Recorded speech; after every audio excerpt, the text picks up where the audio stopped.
le monde et merci d'être là. Jason pour jaser Conversation au Saint-Jean est une initiative de la communauté francophone accueillante. Mon nom est René Morel et aujourd'hui, j'ai le plaisir d'accueillir Édouard Yao Kakou, qui est originaire de la Côte d'Ivoire et qui est dans notre région depuis février 2020. Bonjour Édouard. Bonjour René, comment ça va? Ça va très bien, merci d'avoir accepté de venir jaser avec moi aujourd'hui.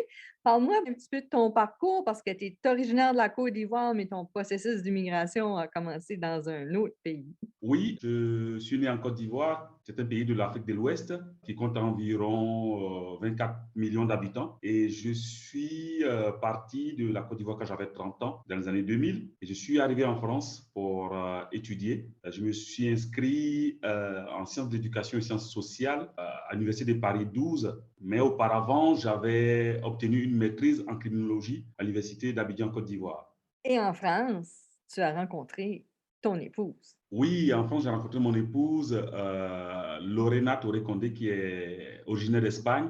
Nous nous sommes rencontrés sur mon lieu de travail, pas à l'université. Voilà, c'est de là qu'est partie notre histoire d'amour. Alors, qu'est-ce qui vous a fait décider de vous en venir au Canada? Mon épouse et moi, nous avons quelque chose en commun, c'est le voyage, découvrir le monde. Et nous avons décidé de faire plusieurs voyages. On est parti notamment en Chine. On est venu en vacances au Canada. On a pu visiter Montréal, Ottawa. Et puis, quand on est rentré, on s'est dit, c'est un endroit où il ferait bon vivre. Et voilà d'où est parti notre projet de venir nous installer au Canada. Est-ce que vous saviez dans quoi vous vous embarquiez? Au début, non. Mais on avait pris le soin quand même de participer à des conférences, à des ateliers donnés par l'ambassade du Canada à Paris. Et nous avons pu, par la suite, rentrer en contact avec le gouvernement du Nouveau-Brunswick. Et dans ce cadre-là, nous avons obtenu l'autorisation de venir faire une visite exploratoire au Nouveau-Brunswick. Donc, nous sommes venus en 2017 pour une visite exploratoire au Nouveau-Brunswick. Et nous sommes tombés amoureux de la région et nous avons décidé de revenir nous y installer.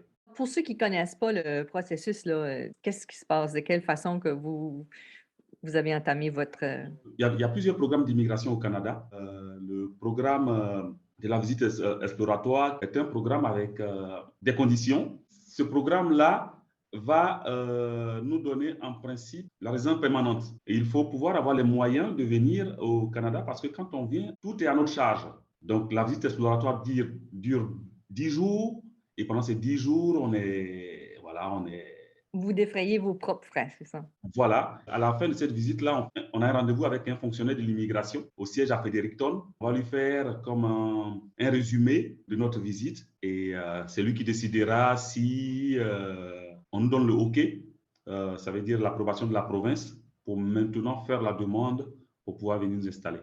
Mais nous, ce qui s'est passé, il y a eu des délais d'attente qui ont fait qu'avec l'impatience et l'envie de venir, en fait, on a opté pour un autre programme.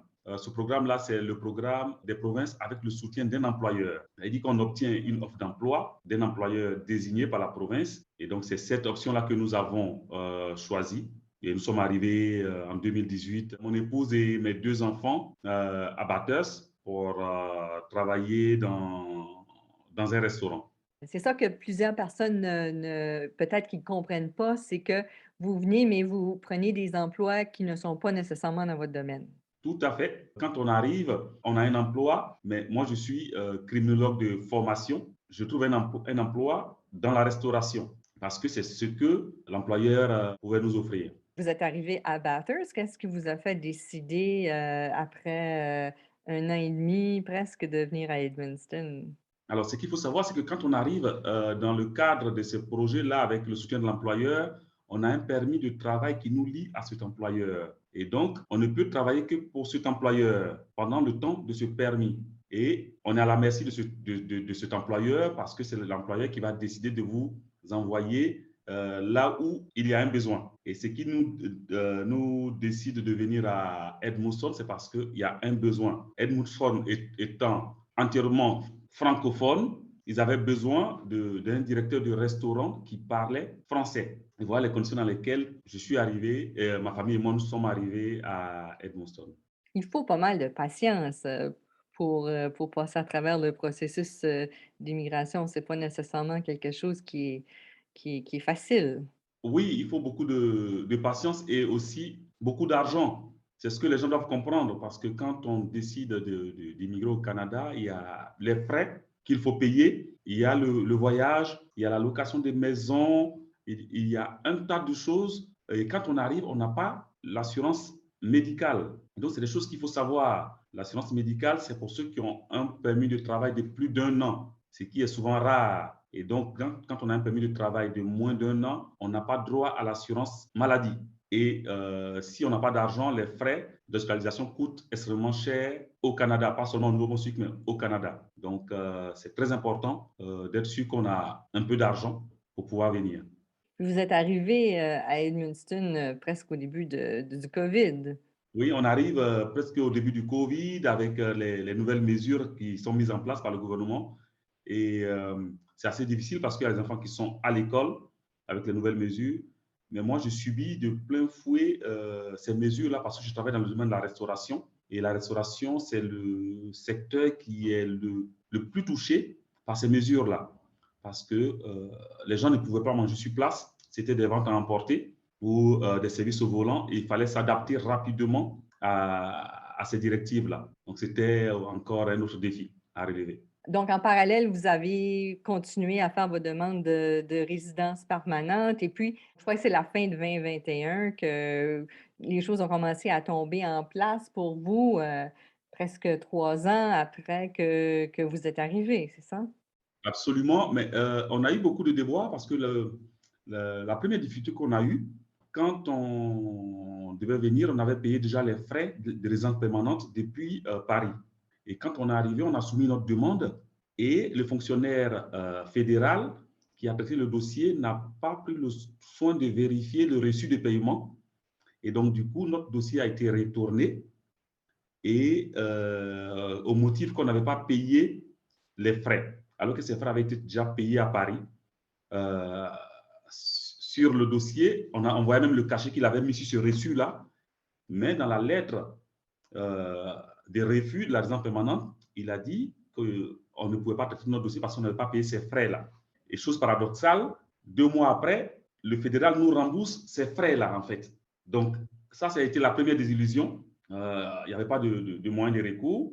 La deuxième désillusion, c'est que chaque année, il fallait renouveler l'offre d'emploi et payer des frais pour recruter un travailleur étranger. Mon employeur n'avait pas payé ces frais-là. Et donc, du coup, quand j'ai fait la demande du permis de travail, une deuxième fois, le fédéral m'a refusé ce permis de travail-là. Et donc, le refus du permis de travail, c'est la perte du statut aussi d'être au Canada. Donc, en fait, on devient un sans-papier dans ces conditions. Voilà, on n'a pas de permis de travail, on n'a pas de statut au Canada. Donc, il va falloir encore engager un agent d'immigration, souvent des avocats, pour pouvoir faire des recours pour récupérer son permis de travail et son statut. Voilà. C'est pas compliqué comme ça pour tout le monde, mais c'est quand même compliqué pour plusieurs personnes. Oui, c'est assez compliqué parce que le processus d'immigration, il est assez opaque, il n'est pas assez clair et le plus souvent, les fonctionnaires ne tiennent pas compte de plusieurs aspects. Du fait, par exemple, que les gens ils sont déjà au Canada, qu'ils ont mis beaucoup d'argent dans ce processus-là, ne serait-ce que passer juste un coup de fil à la personne concernée pour dire, ben, écoute, il te manque ce document-là, ou on en est là, ils prennent des décisions sans tenir compte que c'est toute une vie qui va être impactée par cette décision-là. Après 3 ans presque d'un processus assez ardu, qu'est-ce qui a changé dans votre vie dès que vous avez reçu votre résidence permanente? Alors, ce qui a changé, c'est que il faut savoir que quand on a un permis de travail, uniquement un permis de travail, il y a des restrictions sur ce permis de travail-là. Il y a des emplois qu'on ne peut pas occuper. Par exemple, mon épouse qui voudrait étudier ou donner des cours dans des écoles, il y a une restriction qui empêche de pouvoir donner des cours dans des écoles. Et donc, l'obtention de l'agence permanente me permet à moi déjà de quitter mon emploi qui n'est pas ce pourquoi je suis Tu qualifié. voilà, je suis qualifié, de pouvoir postuler à un autre emploi. Ça, c'est un avantage parce que quand on a l'agence permanente, on peut postuler un peu partout au Canada et c'est une grosse opportunité qu'on a. Donc, pour vous, tu as maintenant un nouvel emploi, ton épouse est retournée aux études, non? Oui, ce qui s'est passé, c'est que j'ai pu trouver un emploi à l'Université de Moncton, le campus d'Edmundston, comme agent d'inclusion. Mon épouse a pu, par la même occasion, s'inscrire à l'Université de Moncton, le campus d'Edmundston, pour finir les crédits et pouvoir retourner enseigner. Alors, tu travailles pas en criminologie, mais tu travailles dans un milieu qui, quand même, utilise tes compétences et les choses dans lesquelles que tu as, étudié, dans le passé. Tout à fait, je ne travaille pas en criminologie, mais j'ai aussi étudié les sciences sociales et sciences de l'éducation à Paris 12 et je travaille comme agent d'inclusion. Agent d'inclusion, c'est vraiment un travail qui va aller au-delà de l'inclusion. Ça veut dire que je vais rencontrer des gens, je vais créer un environnement où il existe une certaine diversité et où chacun se sent bien. Et donc, il y a des sciences sociales dedans, et puis il y a aussi de la criminologie parce qu'on travaille sur des personnes, sur l'approche des personnes. C'est un métier qui, par ricochet, touche à mon domaine de formation. Donc, je suis très à l'aise là-dedans.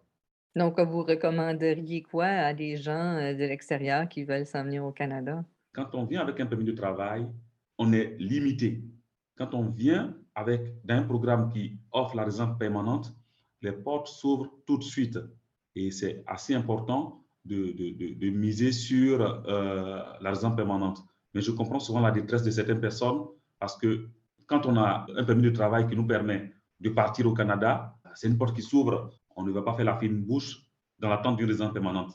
Et la plupart des candidats à l'immigration, malheureusement, n'ont pas assez de moyens pour refuser un permis de travail qui va leur permettre de changer de vie.